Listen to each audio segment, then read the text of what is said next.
C'est une pièce qui a été créée en 2013 en collaboration avec l'IFM.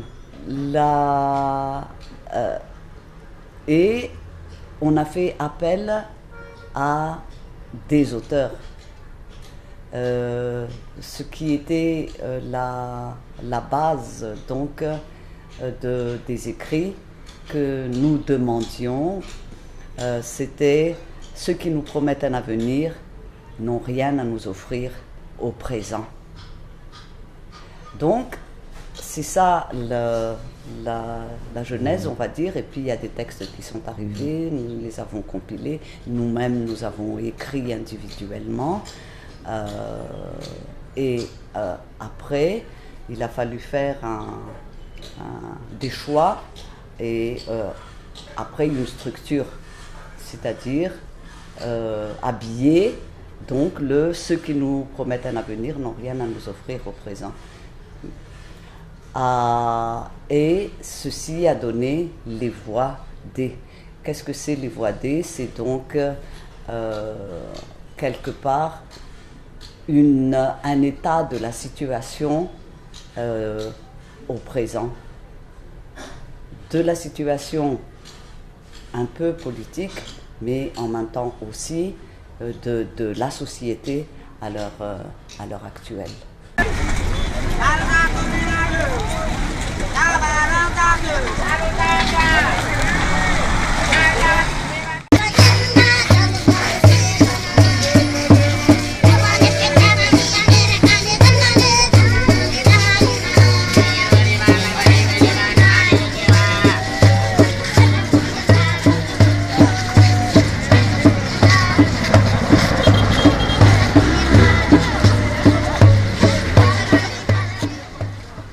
Ce que nous voulions, ce n'était pas, comment dire, c'est vraiment une sorte de constat un peu sarcastique, on va dire. Là, c'est le metteur en scène qui parle, avec un peu de recul, avec même de l'humour, parce que je pense que c'est l'humour qui peut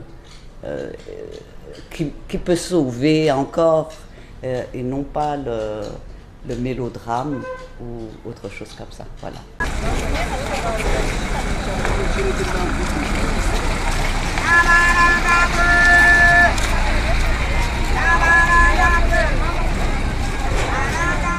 Alors, nous, quand on est allé donc à ce festival, nous n'avions pas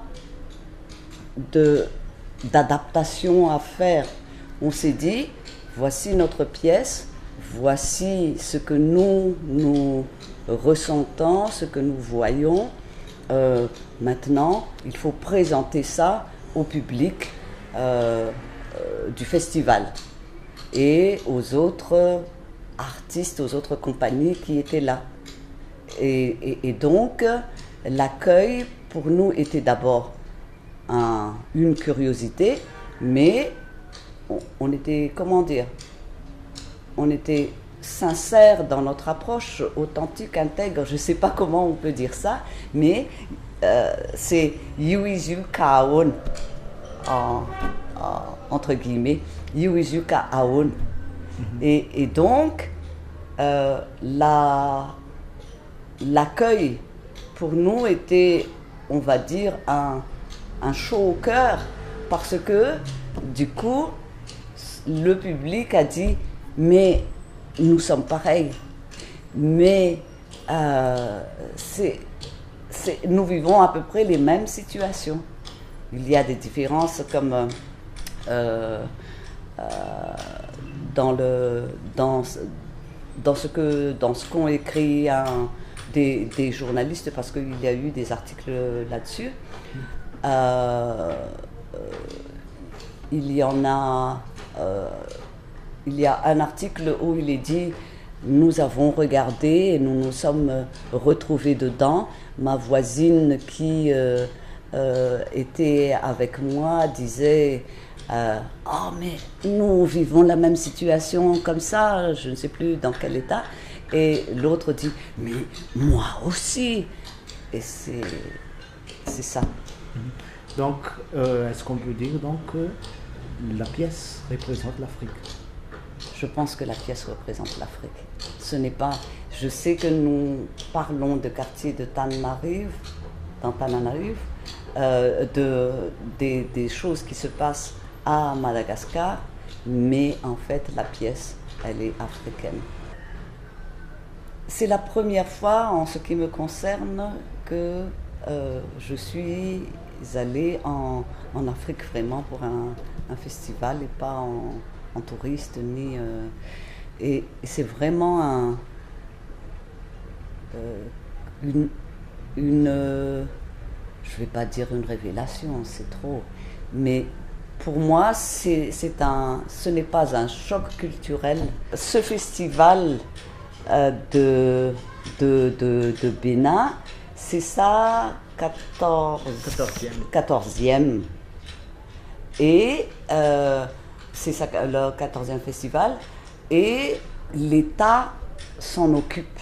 Et qu'avec ce soutien, ils ont pu appeler plusieurs groupes, plusieurs artistes de tout État d'Afrique et même de France et de Belgique. Moi, je trouve ça génial.